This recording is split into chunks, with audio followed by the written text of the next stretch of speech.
Hey everybody, this is Donte-highwater, and this is Writing with Dyslexia, and I want to talk about finding your voice as an author, and that's what I'm that's where I'm at right now.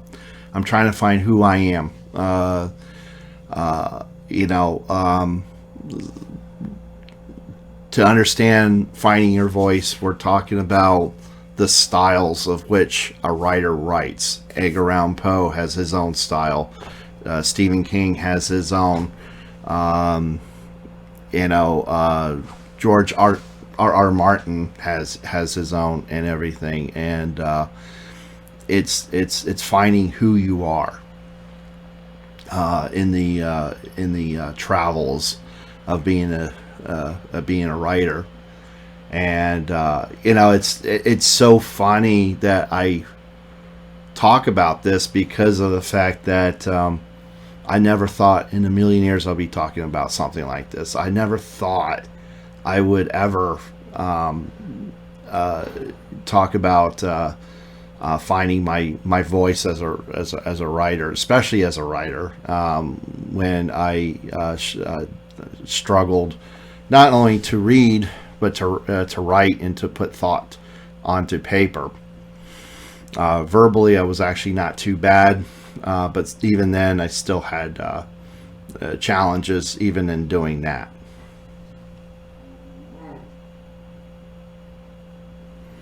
And sorry, it was just I'm having a political debate with somebody, and I'm done.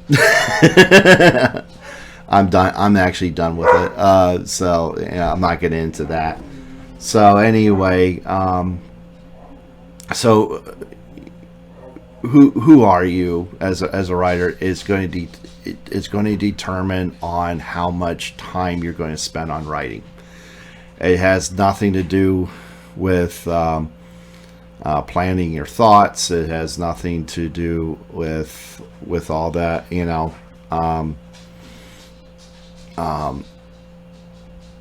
That you write in past tense or present tense or future tense. It has nothing to do with that either. It's just a style. It's like any other artist out there. Okay, any other artist will tell you this, that there is just something unique about a certain painting. There's just something different. There's just something different about how a sculptor sculpts. Michelangelo is a good example. You just know who it is. You just know by the painting or by the sculptor. He was really unique because he did both. He was not only a sculptor, he was also a painter, and it's really unusual. And there's a certain type of style you just know. Kenny G, you know his music because it's so different from everybody else. It's something you cannot,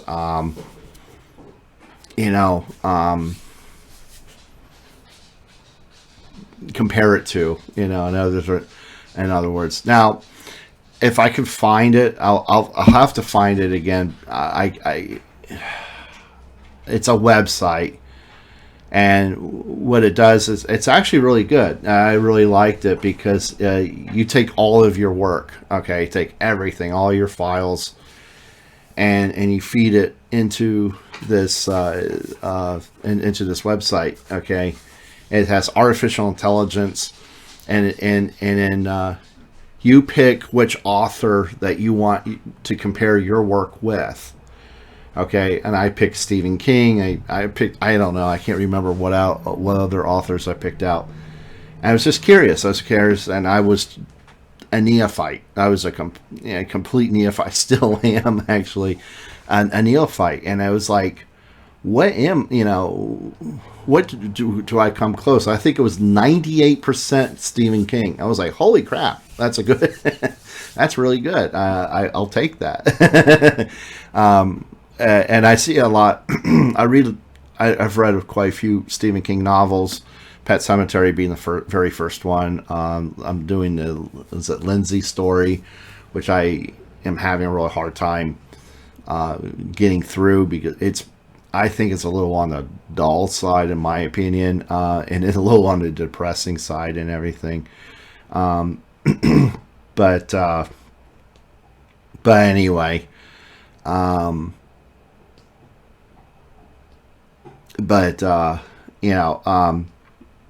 see a lot. I could actually see a lot similarities of how I write and how he writes, but it's different. I'm very, very different from him. And nor am I trying to duplicate what he does. I don't want to do that. George R.R. Martin, Stephen King, and all these. I keep using Stephen King, unfortunately.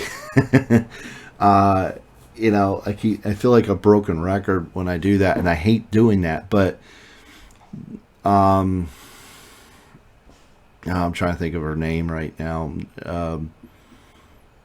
Rollins, Harry Potter, the author of Harry Potter, J.K. Rollins. Yeah, I why I get her mixed up is because I'm thinking of the Lord of the Rings, and it sounds Tolkien. It actually sounds pretty close. I think that's a reason why.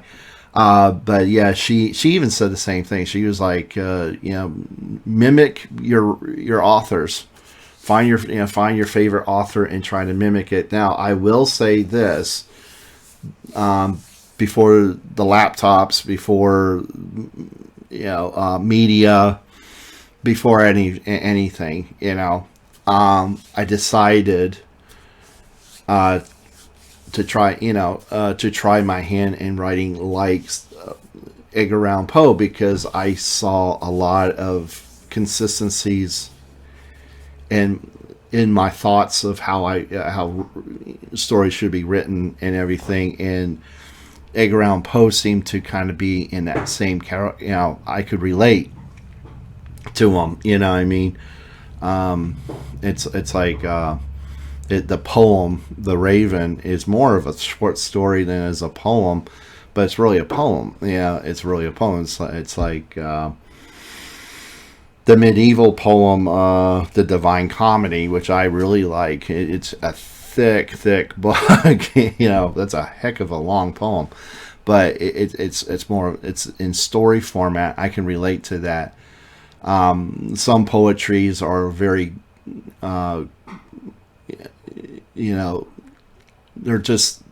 they're using a lot of similes, and they're using a lot of comparisons and all that kind of stuff, and it gets a little bit abstract. And I don't have a problem with abstract writing. I just like to understand what it is that I'm reading. I just like to understand that, and and it has nothing to do with dyslexia, and it has really nothing to do with that. It's just you just can't wrap your mind around it. That's all. And that also brings me to what I really want to say is that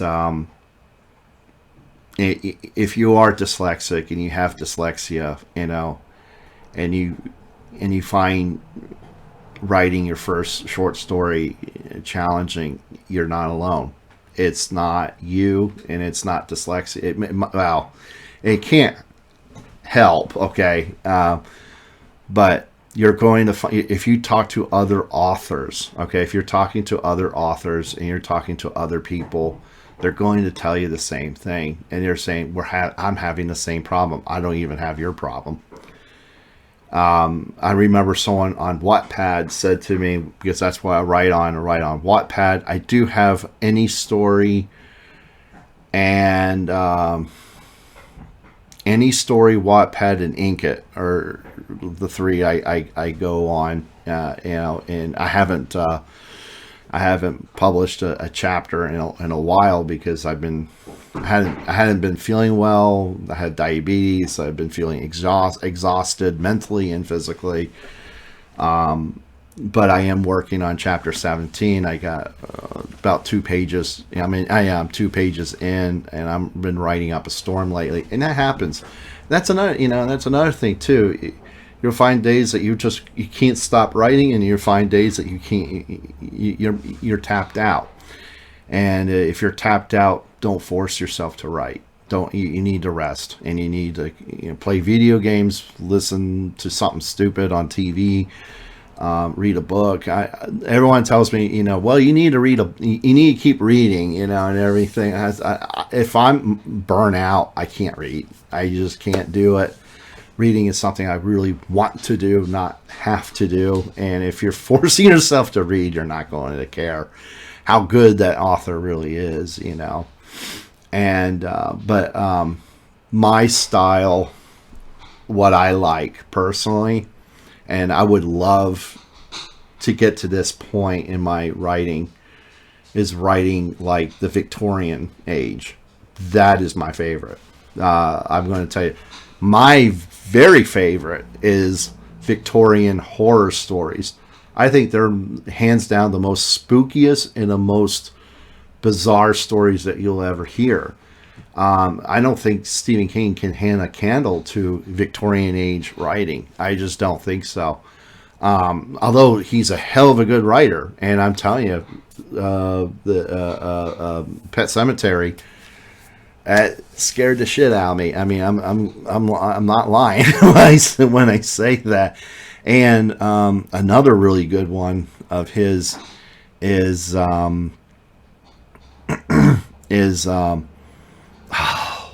Institute. Oh my gosh, that was so freaking cool. I love The Institute, and the journey that this boy went through, and have his his parents murdered, and he's a genius, and he's forced in this building with all the other kids with minute supernatural abilities and everything. You just felt exhausted. Listening. I mean, reading. I listen to it, so I do audio when I'm at work, and I do recommend. There's a debate among even dyslexic authors: is listening to Audible the same as reading? To me, it is. I will say that because you're not going to trip over your words, or not. You're going to understand it more clearly.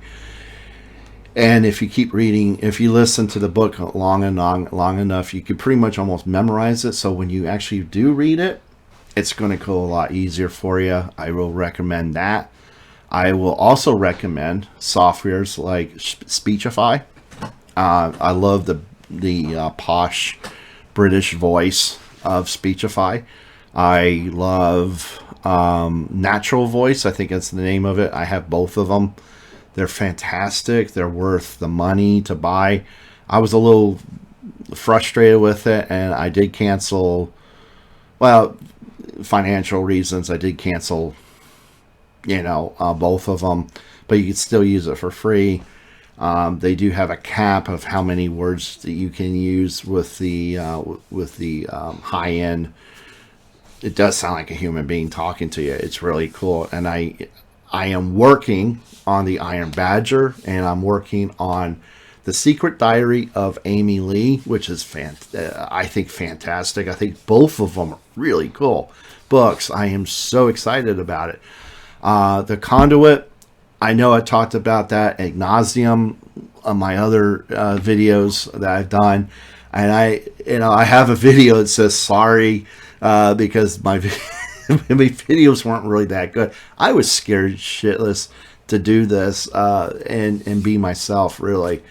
And I'm not gonna lie. You're probably going to hear the F word. You're probably going to hear the S word. Shit and fuck. You're going to hear both of them. I don't like to use them as much as I try not to use them, but if I get passionate, you're going to hear it, and unfortunately, so I'll try as best as I try not to. Got myself into a bad habit trying to break it out and everything. And okay, before I wrap this up, it's 14 minutes into it. I'm already into it. All right, so the next video I will have on writing with dyslexia. See, I think I found my voice. In YouTube, sometimes you have to take a step back and reevaluate, listen to your videos, listen to what, and the same thing with writing. You have to do the same thing. I am not going to sit here with a script and memorize it, and that's going to make me more nervous on camera and everything. But yeah, I talked about the conduit, ad nauseum, the other ones. I even tried to read the conduit story, and I couldn't do it, not because I'm dyslexic. It was because it's not because it wasn't written well. It was written very well, but there was a lot of things I needed to streamline and make better and make, and everything. And it's just part of writing. The Iron Badger has really, I tell you, when I wrote the Iron Badger, I didn't realize how good it was. It was originally KDP novella, their little new program that they have. You have to, you get coins. So I can't remember how much. I think do you get like 200 coins for free or something like that to unlock stories and everything. And KDP's, I don't know if they're still working out the bugs on it or not. I look, as a first time writer, okay, and you're not going to be good, okay. You're going to suck. You're going to suck really bad. I do not have a problem with using something like novella on Amazon. I would actually recommend doing that. It will force you to write a lot because to grow this to grow a fan base and everything. And finally, I made $15 off of it. I actually made $15 off, and I joked to my friends. I said, "Hey, I'm actually a professional writer because technically I am, because I got paid by KDP for my first work, which was Iron Badger. I got mad at them. I really got mad at them because a lot of things were very vague. I had my friend read it, and she goes, "This is really vague." And she goes, "What the heck did they expect you to do?" I said, "I don't know." She says, "Pull it out." Okay. It was nice of them. Okay. They didn't have to do this, but they actually kicked my story out and said, "It's yours. Do what you want with it." They did it early. I think I don't know. I can't remember. It's like 3 to 6 months before you can even publish it somewhere else. I did it anyway. I said, screw them. I was like, it's my story. They didn't buy my rights to it. They didn't buy anything to it. And I didn't get any backlash from it. The problem, another thing too, with the novella, okay, I still recommend it though. I really do. Another problem with novella is that it can't not be something that you already have out on the internet. It's something that has to be completely 100% original. You just wrote it today and then you published it today, that kind of thing. So that's something to keep in mind. Do not use your old work. But if you have work on your laptop and it has not seen the light of day, then do it. I would actually recommend doing it. But if it's been posted on not YouTube, but Wattpad and Inkit and all those other places, then I would suggest doing that and everything. So,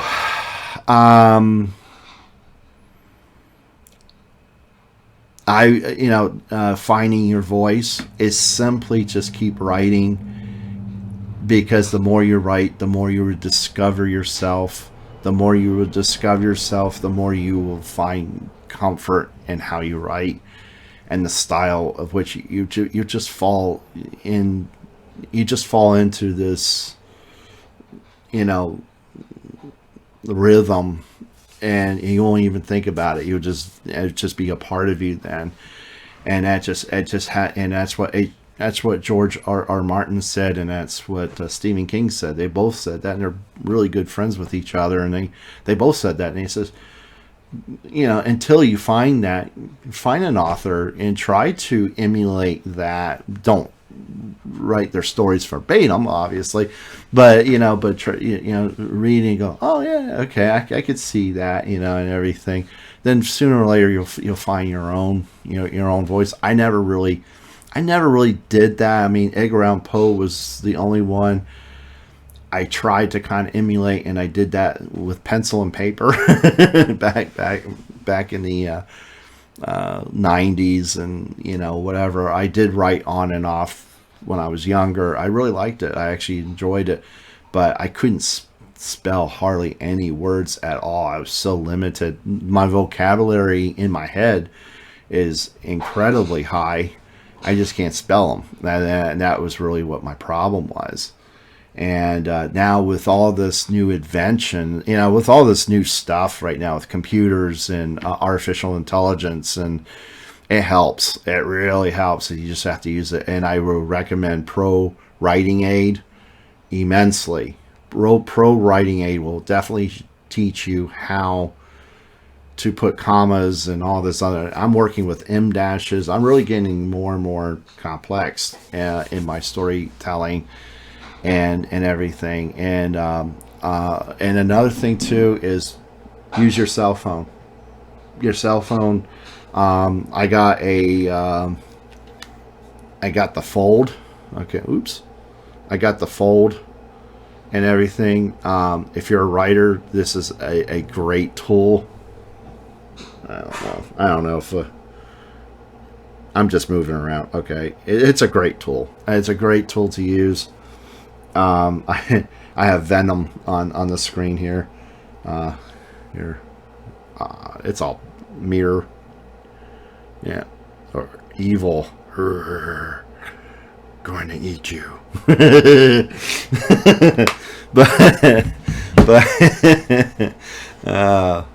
cut that out. But no, it's a great thing. And what's really awesome is that when I go, hey Google, that pops up. How do I spell Mississippi? And it Mississippi is spelled Mississippi.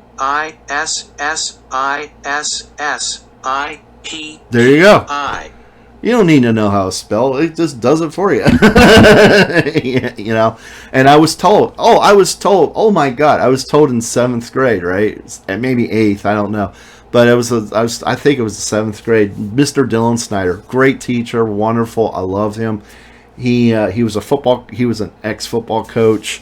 He retired from that, and then he was a teacher, and he was a very intimidating guy. Let me tell you, he was extremely intimidating, and and he said, none of us is going to afford a word processor. Can you imagine? I don't even think anybody on YouTube. I'm old. I'm an older guy, but I'm pretty sure there's not going to be a whole lot of people on YouTube go, what the hell is a word processor? It's just what I just showed you. And we have them in our back pocket. We literally walk around with a dictionary in our back pocket 24/7 all the time. And most people can't write or spell with a damn anyway. Excuse me, it's my dog. Odin! It's my stupid dog, sorry. But Zonia, my friend from Florida, she said to me, I can hear the dogs walking around. I said, then give me $50,000 and I can make a soundproof, I said, unless you're going to give me $50,000 to make a soundproof room, then you're just going to have to deal with it. I'm poor. I'm just poor, So, yeah, it's going to wrap it up. I'm going to wrap it. It's 24 minutes already. But I'm not going to edit this, obviously. I'm just going to send it out. But this is supposed to be encouraging you, just to keep writing. You'll find your voice. You'll find your authentic sound that you're looking for. It's just going to take time. It's going to take effort. I'm struggling with the conduit story. My friend Megan, she was saying to me, she kept going on and on, she goes, well, you need to do this, I said, I think I just need to just think about the conduit story. I just think I just need to think about it. I have a whole lot of variations of that story, and that's a good thing. That's a very good thing. Although I wish I kept the variations, but I was really literally running out. I mean, that's the problem. The room. It doesn't take that much room, but eventually you will have problems and your computer will start running slow. I have Legion. I have Legion laptop, and they're really, this is a kick-ass laptop, and this is a gaming laptop. Obviously, if you know what Legion, Lenovo is, oh my God, it's a great laptop. It can do anything. So I got a light finally. I bought a box that came everything you need to make for web videos and everything. I'll talk about that. But before I leave, and I said I was going to leave, but I didn't. But what the next videos, I will talk about controversial topics. This is going to be fun. This probably will have me banned from YouTube altogether. I don't think so, but and it was I'm going to leave it with this, with a little bit of a tease here, and which I really want to talk about, which I probably will make later on tonight, and then post it, before I go to bed. So it would be Friday. It would be Friday night. It is Thursday, right? Good God, yeah, it's Thursday. Okay, so it would be Friday. Okay, I keep thinking today's Friday.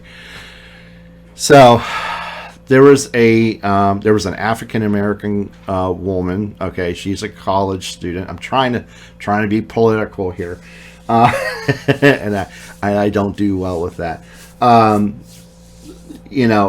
And I understood where she was coming from. Okay, she was talking basically about white authors. Why don't we write more urban stuff? Why don't we write more about, because we can't relate to it. Okay, I can stand by a Black Lives Matter banner, but how would I understand what Black Lives Matters really to the core? It will not. I will not, because either I'm standing by Black Lives Matter people because I feel guilty that I'm white or whatever. That's a whole, I'm not, this is not a political thing, but I'm just trying to make a point, is that I can't write urban because I'm not, I am a white guy who lives in a suburban area, I mean, I can't write about the ghetto. I can't write about the projects. I can't write because I don't know. Even if I went up to and start doing interviews with people who live in these type of, and understand their politics, understand their everything. I can only write what I've been given and observe, and that's it. That's all I can do. There's that. Was it Call of the Wild? Was it John Lennon? Not John Lennon, but oh God, Jack. Oh, Call of the Wild. I think it was him that said, "Write what you know." I think it was him that said that. I can't remember who said that. So correct me on that one. You can only write what you really do know. However, I am a Christian. I am conservative, and I am a Trump supporter, and to some that might, oh, and that's fine. I get it. Megan West, my editor, does not like Donald Trump. That's fine. It's fine. I can sleep at night knowing that she doesn't like Donald Trump. That's fine. But anyway, on the Conduit story, I did write about abortion. Okay. And the reason why this woman had an abortion, and I'm a pro-lifer. Okay. And I did not want to come off as preachy, as a Christian, and I didn't want to come off as self-righteous, the way most people see Christians are. And I'm not any of those things. And so I wrote the story, and I'll talk about that later in the next video. But you can write controversial stuff. A white person can write about a black person, or an African American, whatever you want to call it, or whatever you want to say it. You can, okay. It's like I told that college girl, the college woman, and she was African American. I said it's a double-edged sword. If I do it, and let's say I do it, and I do a period piece, and I use the word eyes. The Help, the movie The Help, eyes kind, eyes this, eyes that, because that's how they spoke, uneducated, and it shows that, and for a white person, I could be considered racist, and that's the sad part about it. But no, because you're going within the scope of the time period, and only the scope of the time period, and that that's how a lot my grandfather, my mom's dad, he would use the word deuce, and that would mean two, and everything. So everyone in the past had a different lingo of how they spoke, and and if you're not educated, and you're just very poorly educated, you're not going to speak proper grammar. I don't care if you're white or black. That's just the way it is, and everything. But that being said, I will talk about in the next video what I'm going to talk about writing about different sexual, like homosexual, lesbian, homo, and gay. Okay. Characters. I have written lesbian. I was actually well received by people in Wattpad when I wrote my sexual adventure, which which was really bad. Okay, I'm not, but I think I thought I did a decent job in the beginning, and it just fell to crap, later on, and it happens with every story that you write. I wanted to put myself in their position. I want to put myself in their shoes. I wanted to see through their eyes. And I think that's fair. Okay. And I think that's a very fair thing to say. Okay. So I will talk about that in the next video about, sexual orientations, how to write it. My dad, God rest his soul, he died in 2017, had problems. He had, I'm going to hear, you're saying he had a problem because he was gay or something like that. No, he had a lot of mental health issues, which I actually like to talk about. Not about my dad's mental health issues, but writing about the people with them.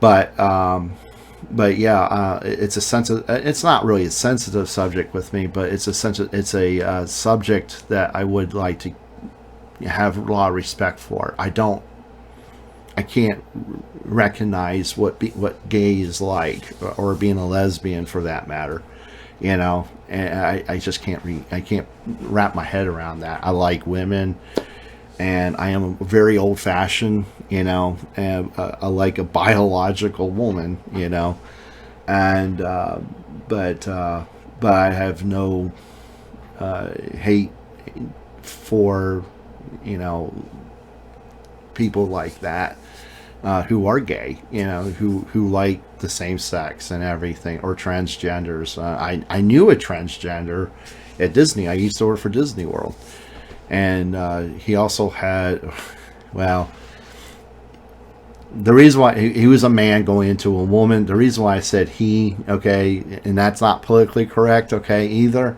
The reason why I said that is because one of his personalities is a man, and it's Patrick. I think it's Patrick. I know he had, that person had a lot of personalities. He had a lot of personalities. I would say mental personalities. I wasn't sure how to word that. But yeah, he had a lot of personalities. And so Trish, or it was one of those other personalities that he had, she was considered to be a real piece of work. She was not a nice person, okay? But the other personality, there's a personality, and it was a female personality, and had a huge crush on me. You know, hi Howard, hi, you know, hi, how you doing? I can't remember the name, you know. He says, so what kind of sports do you? And really flirty, you know, and everything. It was kind of funny. It was so funny, and I had a huge conversation with that person, with that particular personality, because that personality liked me. That personality really liked me, and I don't get too many of that. So I take friends where I can find them, you know, and everything. So I'm very mindful, and I will talk about controversial, you know, how to write controversial. It just seems like anymore you're going to be canceled no matter what you do. You might as well, you know, you might as well just do the best you can, and being sensitive and everything, and pray that, you know, people see it more what you're trying to say, not what they're trying to read into, you know, and that kind of thing. So I like writing from a woman's perspective mostly. The Iron Badger's a male perspective. I do like writing from a female's perspective. I am published. I'm published on Amazon. I'm Donte-highwater. I have Dante's Stories of Lust, I think is the name of it. It's a throw-out book, and I'll talk about that later. Maybe I'll talk about that first, because that talks about the sexualities and all that kind of stuff, and the reason why I wrote it, and why a Christian would write something like that. Yeah, it's probably frowned upon about my mom. My mom will probably frown upon that, but it was just a good exercise in writing, and it was a good experience to get my first book published on Kindle, and it was published on physical form. You know, I had to scrap that because the format was screwed up. I screwed it up. Okay, so until then, thank you so much. If you live, oh God, it's 38 minutes of rambling. So anyway, this is serious. I'm going to get out of here. I will post another video. Lucky you. And you know, keep writing. Don't give up. It's a hard process to go through, but you'll get through it. And once you do, you'll be well rewarded for your efforts. Okay, goodbye, and have a good one. See ya.